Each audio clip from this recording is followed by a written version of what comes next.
The end of the battle to wrap up was such that the Black Orc unit down here fled out of the table and was unchargeable. So the whole lineup which was going to charge them did not get to. And the general on the Pump Wagon side managed to beat his War Boy opponents, but they were still steadfast. So it was a 16-4 to the Black Orc side. These Black Orcs charged again. The Black Orcs with the General and BSB try to charge, they need 10 on the die, Swift Stride with waagh, they fail to charge the General of Pump Wagons.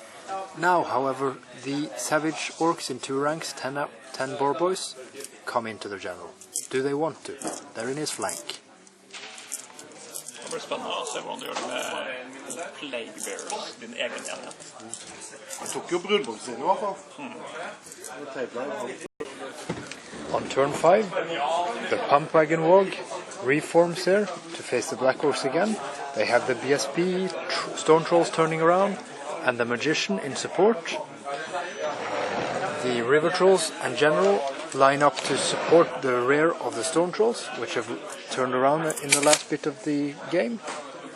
And here comes turn 6 from the Black Orc host. The Black Orcs are on the offensive, killing 16 goblins after losing 10 Black Orcs running through the wrecking team. We just put up dice to signify the amount of goblins lost, because this will be brutal. They fled, but then they rallied on turn 5 of the Pump Wagon horde. And we just took the rally first because it's separate from the rest of the activity here. The Green Idol would not have charged away out of BSB range. Now, the Black Orcs here got off a lot of buffs, everything except flaming swords. They got +1 toughness, strength. +1 strength, and the hereditary spell on these stone trolls. So, considering it's a long charge, it's a 15-inch charge and 17 for the river trolls, there won't be much action this round either. Nå kan du ikke waagh lenger. Spørsmålet er om jeg skal waagh og charge lån.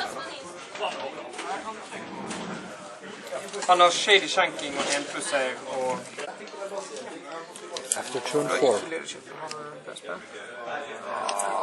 Jeg må drepe ganske mange. The goblins are still protected by the wrecking team, which is blocking the charge of the Black Orcs. They'll have to go through it and take 3d6 strength 6 hits. The impact hit from the shaman's chariot kills the beast, the summoned beast.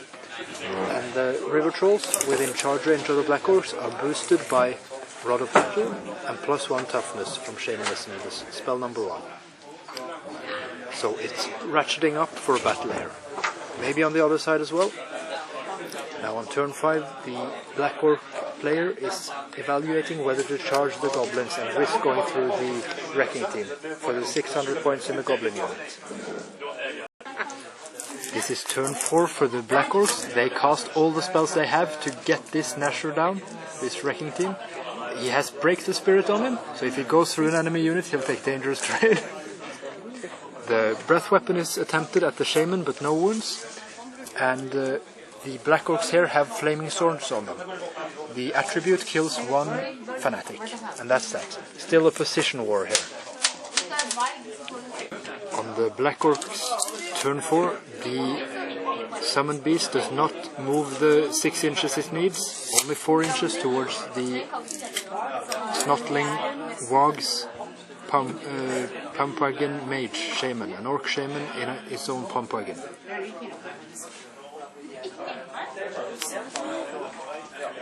Though the Black Orcs have the objective now with their savage orcs.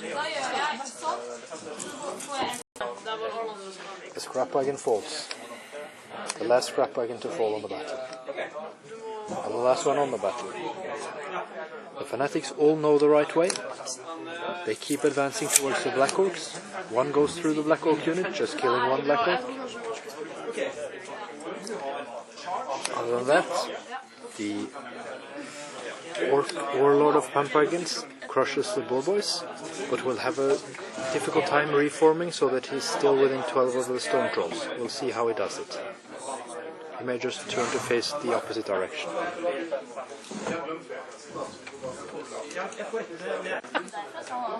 On round 3 of the Black Orc army, the summoned beast went 16 inches into the scrap wagon, but only did 2 wounds. Otherwise, very little happened, except that the savage orc boys on the Black Orc side beat the other boar boys completely.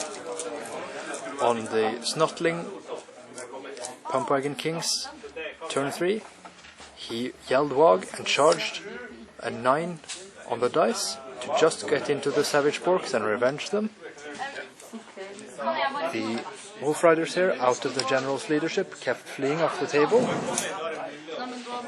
And here we go to the random movement. On turn 2, the Pump Wagon Goblin army managed to charge the Goblin Raiders, the pesky Raiders, and overrun 16 inches into the enemy zone. They know it's a breakthrough battle. Other than that, the Fanatics are released to take a unit of Wolf Riders and take the center of the battle. The Fanatics are on. There's a totemic summon on the board, but the spell is lost because of a miscast with 3 force. Other than that, the trolls keep advancing. The boar boys are active, inviting a charge. And now it's the Black Orcs turn 3. They charge these Goblin Raiders now, who fled. After the skirmishes between Pump Wagons and Wolf Riders on the right flank of this, we see the Orc with Black Orcs. We're calling them the Orc side against the Troll Goblin side. Or the army under the Lord of Pump Wagons against the Orcs and Black Orcs. Now the Orcs and Black Orcs are contemplating charges in their round 2 against the Trolls mainly, with their savage boar boys.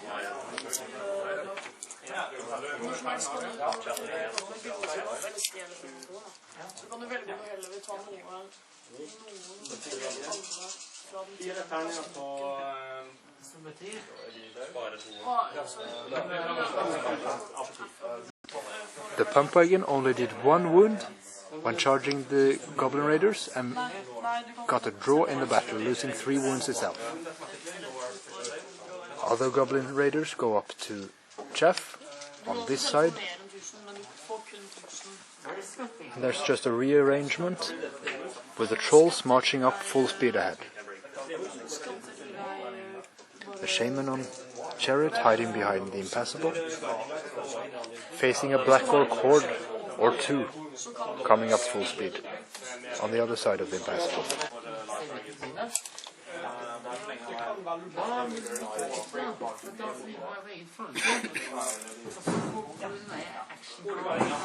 The General Orc, Black Orc, leads from the rear.